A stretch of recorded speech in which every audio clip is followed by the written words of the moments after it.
The wind howled through the endless stretch of pine trees like a living creature, sharp and wild. Snowflakes, thick and merciless, blanketed the ground in layers that swallowed every footprint, every sign of life. The forest was silent, save for the occasional creak of branches straining under the weight of winter's fury. Somewhere amidst that desolate whiteness moved a man, tall, broad-shouldered, wrapped in worn leathers and fur. His beard was touched with frost, his eyes fixed and far away. They called him the Silent Trapper. And for good reason. No one had heard his voice in over 2 decades. He moved with precision, setting iron traps along a known animal trail, hands weathered and scarred but steady. His presence in the forest was ghost-like.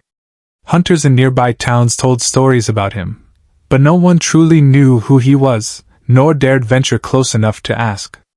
He had chosen the solitude, built a cabin deep in the woods, miles from any road or voice.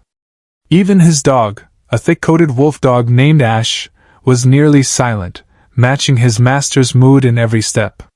They lived in rhythm with the land, hunting, trapping, surviving, needing no one and asking for nothing. But that day, something different broke through the usual stillness. At first, it was almost inaudible, a distant whimper, muffled by wind. He paused, mid-step, brow furrowed. Ash pricked his ears. Another sound. A cry, unmistakably human, small and desperate. The trapper tensed. Memories flickered behind his eyes, memories he'd buried, burned, and never dared revisit. But the sound came again, closer this time. Without a word, he turned and followed. Less than a mile from his trapline, beneath a broken pine, he found them, 4 children, half buried in snow, curled up together in a trembling heap. The oldest boy looked no more than 12, arms around the others like a shield.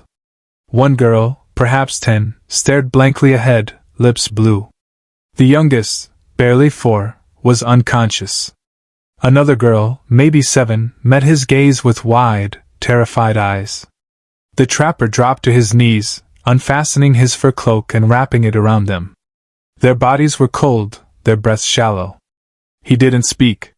He just moved, lifting one after another into his arms, carrying them across the frozen land toward his cabin.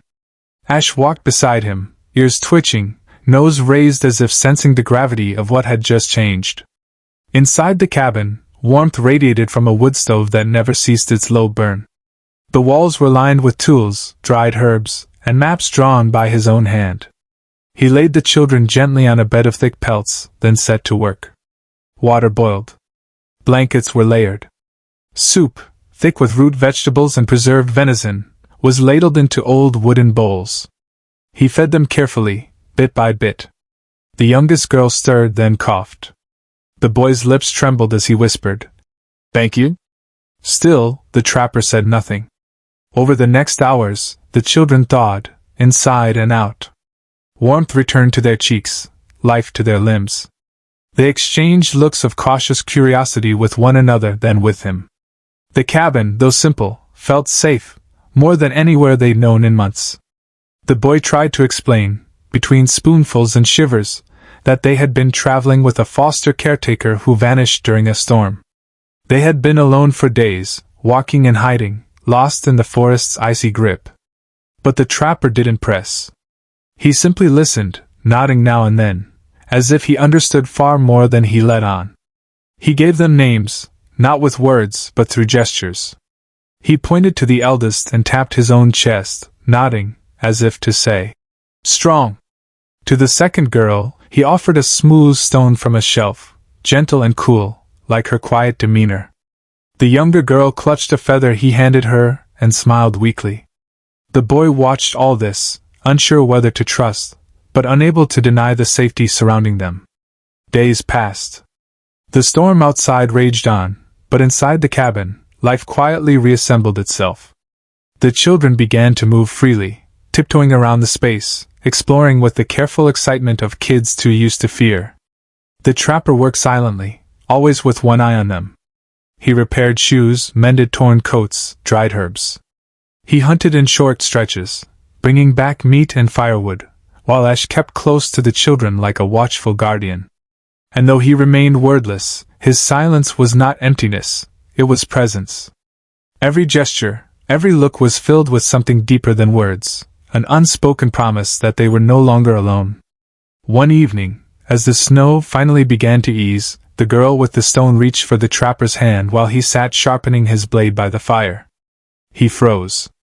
Her small fingers wrapped around his, warm and trusting. Slowly, as if the motion itself hurt, he turned his hand and held hers back. The fire crackled. The children sat close, bundled in furs, their eyes heavy with sleep. Ash lay nearby, ears twitching in the dim light. In that moment, something broke open inside him, not loudly, not suddenly, but like the slow cracking of a long frozen river. For the first time in 20 years, the trapper didn't feel alone in his silence. He didn't feel empty.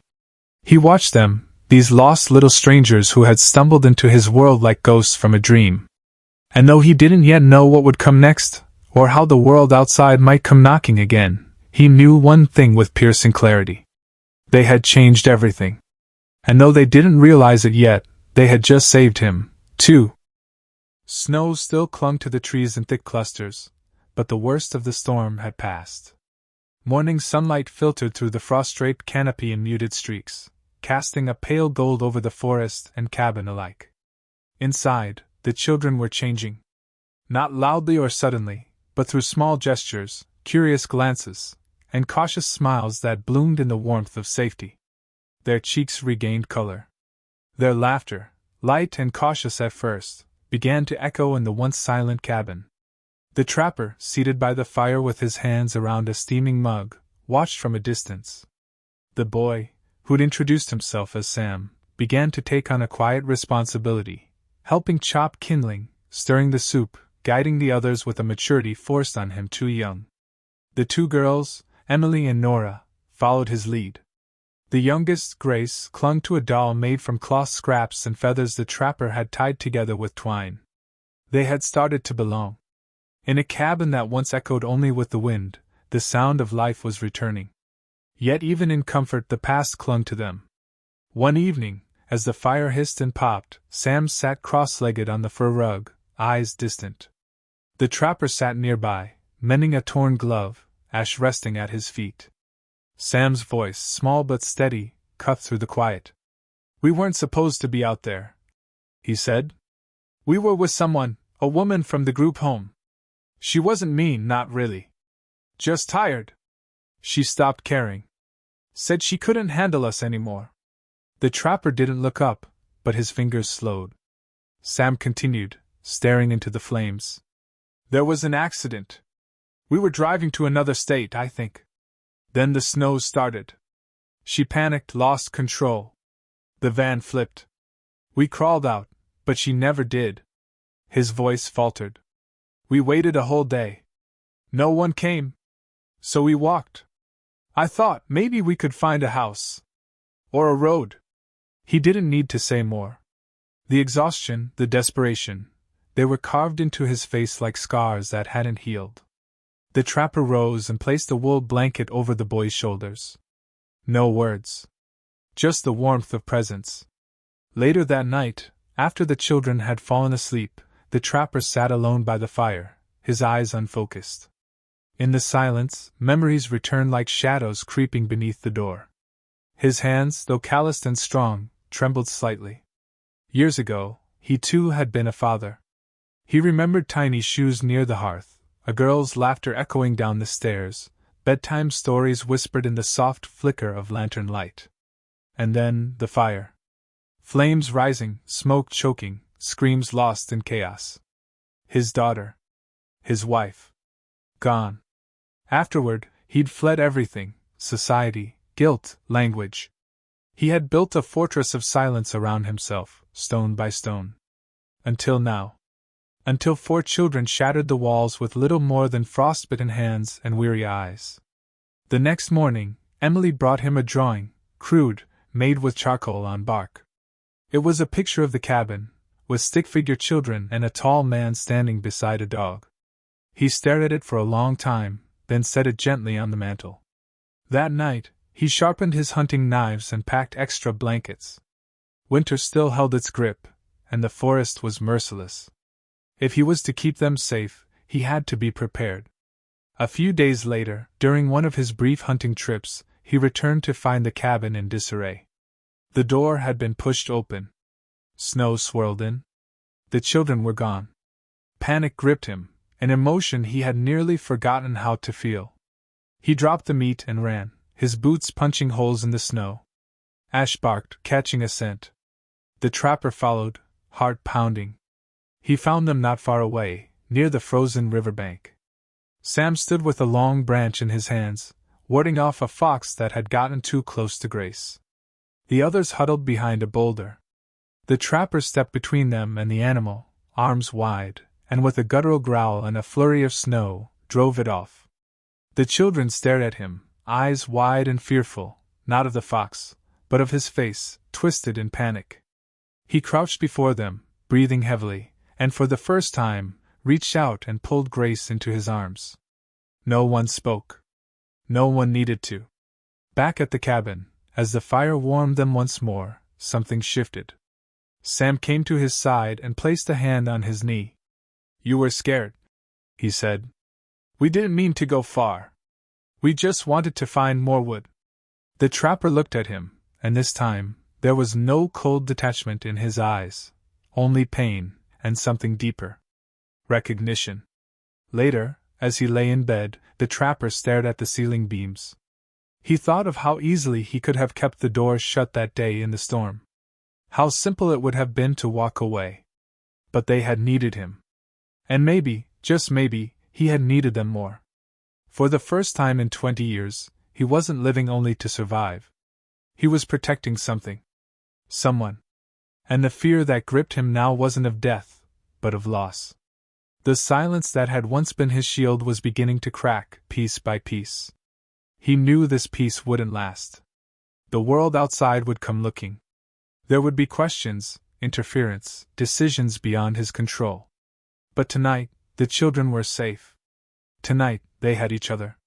And for the first time in decades, he let himself believe in the faint, fragile possibility of something he'd once sworn off completely: hope.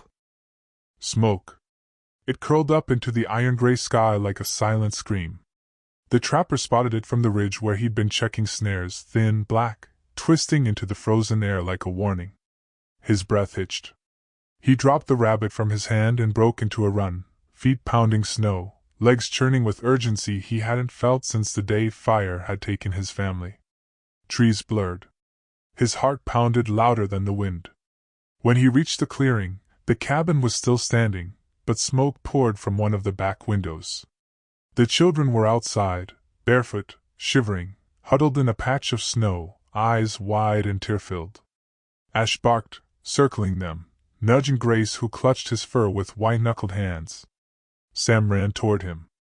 "We were trying to cook," he said, voice shaking. "But the fire got out. We tried to stop it. We tried." The trapper didn't speak. He bolted inside, pulling a thick coat over his face, grabbing the pail by the door, throwing snow into the blaze licking up the back wall of the cabin. Sparks burst like tiny stars. Heat kissed his skin.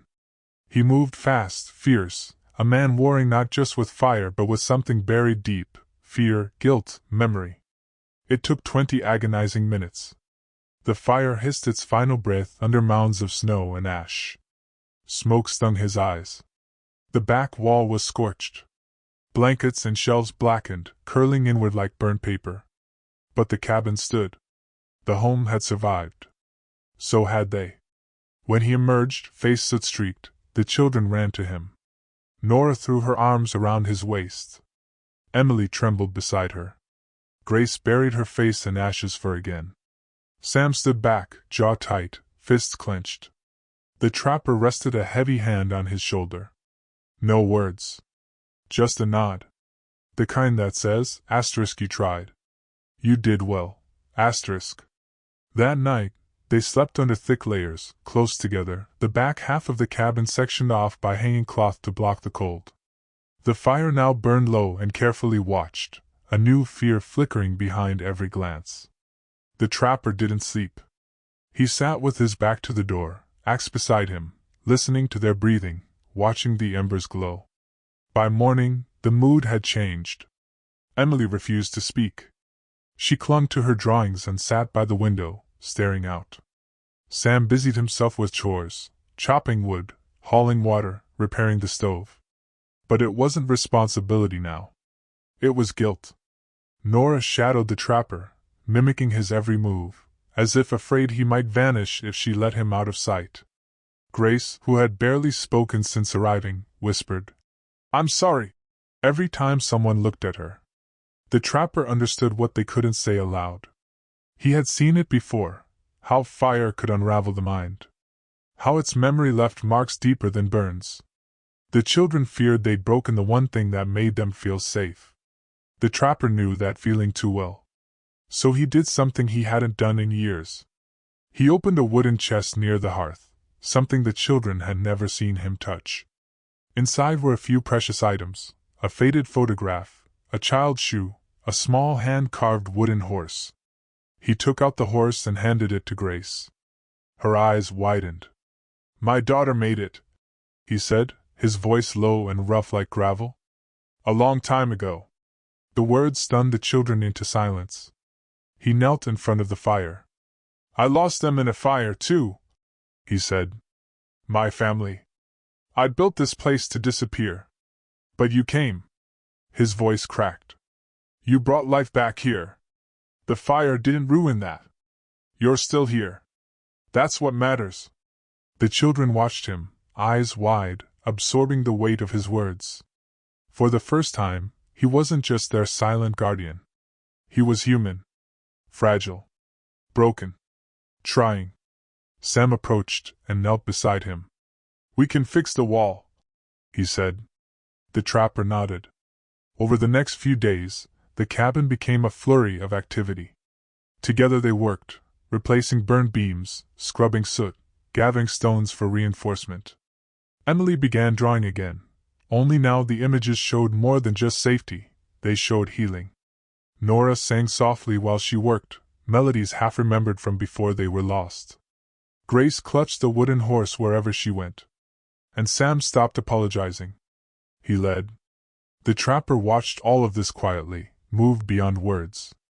He had never imagined this life again, one of noise, of movement, of fragile hopes stitched together with care and time. But it had grown, like moss in the cracks of a long-forgotten path. One evening, as snow fell soft and slow, they sat around the fire, smaller now, controlled. Sam read aloud from an old book he'd found in the chest. Nora braided Emily's hair. Grace slept on Ash's side, wrapped in a thick wool blanket. The trapper sat across from them, eyes closed, listening, not for danger but for peace. He knew the world outside would not wait forever. Sooner or later, someone would find them. Questions would come. The storm could not last forever. But tonight, in this moment, their world was whole. He opened his eyes and met Sam's gaze. "When spring comes," the trapper said, "we'll go to town." The children froze. Sam tilted his head. "You mean, you'll take us back?" The trapper hesitated. Then, with the faintest smile, he said, "I mean, we'll decide together." Sam nodded slowly, and for the first time in his young life, felt like he had a choice. Outside, the forest was silent, blanketed in new snow.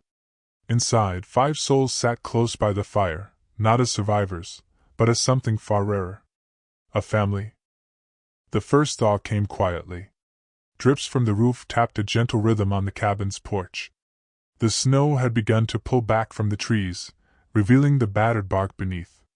Tiny patches of brown earth peeked through the white, and birds returned in cautious flutters, testing the edges of a forest that had slept too long. For the first time in months, the cold didn't bite, it merely lingered. Inside the cabin, something was changing too. The children no longer flinched at sudden noises. They laughed now, soft at first, then louder, freer.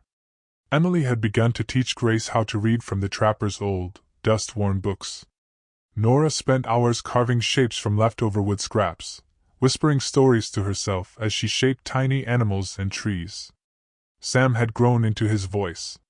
He no longer waited for permission to speak, he offered ideas, joked dryly, asked questions that carried the curiosity of someone no longer afraid of answers. The trapper, still quiet, still reserved, had softened in ways they all noticed. He spoke more.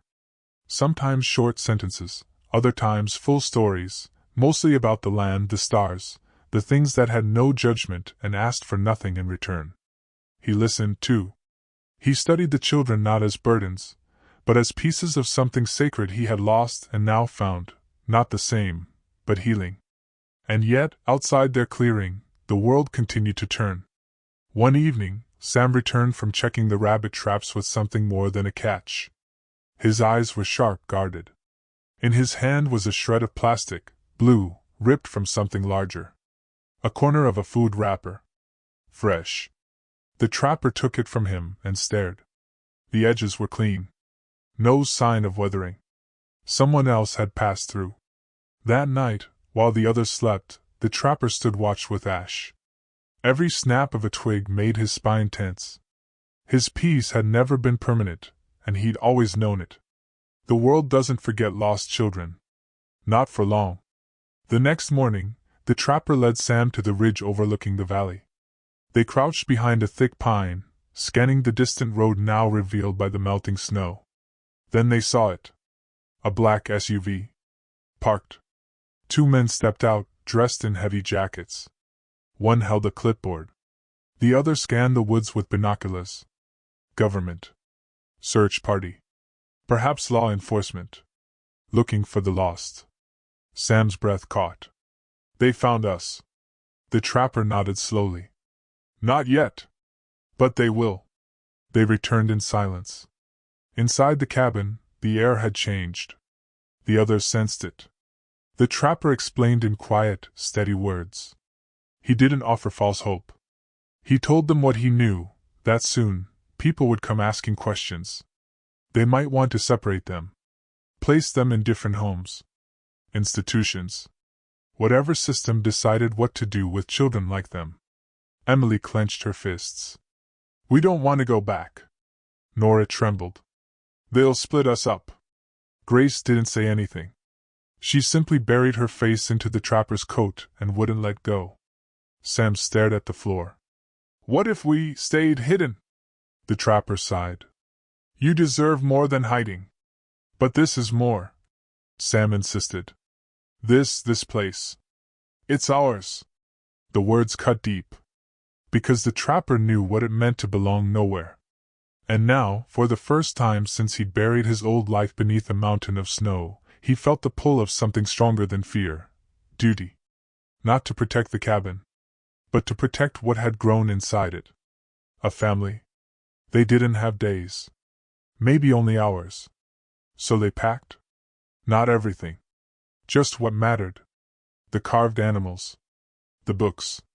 The wooden horse. The drawing Emily made of all of them standing in front of the cabin. The trapper wrapped it carefully in cloth and tucked it into Grace's coat pocket. They would hike deeper into the wild, past the ridge, beyond the creek where no trails led and no drones scanned. The trapper had a second shelter, an old ranger station deep in the mountains. Few knew about it. Fewer could reach it. But he could. And so they walked. Each step away from the cabin was a goodbye. To warmth. To firelight. To a place that had healed them. But they walked with purpose. They weren't running. They were choosing. As the forest thickened, Sam turned back once. The cabin stood quiet beneath the melting snow, no longer just a shelter. It had been their haven. Their turning point. The place where 4 broken lives had collided with one haunted man and created something no one could have expected. When night fell, they reached a high ridge where the stars seemed almost close enough to touch. The trapper started a fire in the station's hearth. It flickered to life, shadows dancing against the old stone walls. It wasn't home, not yet. But it could be. That night, after the children had curled up beneath thick quilts, the trapper sat near the fire, rubbing his palms together, eyes distant. Sam approached. Do you think they'll stop looking? The trapper didn't answer right away. Then, maybe not. But we'll keep moving. We'll find a place where no one can take this away. Sam looked around. It's not just a cabin or a fire or safety, is it? No, the trapper said. It's a choice. To protect each other. To believe that we deserve something better. Sam nodded, then reached into his coat and pulled out a crumpled note, one he'd written months ago, before the storm, when he'd first fled the wreckage. He handed it to the trapper. The man unfolded it. Scrawled in messy handwriting, asterisk. Somewhere out there is a place we'll call home. Asterisk. The trapper looked at him, eyes soft. You already found it, he said. And somewhere, just beyond the firelight, the silence of the wild wrapped around them like a promise, not of safety, not of ease, but of something far more rare. Belonging.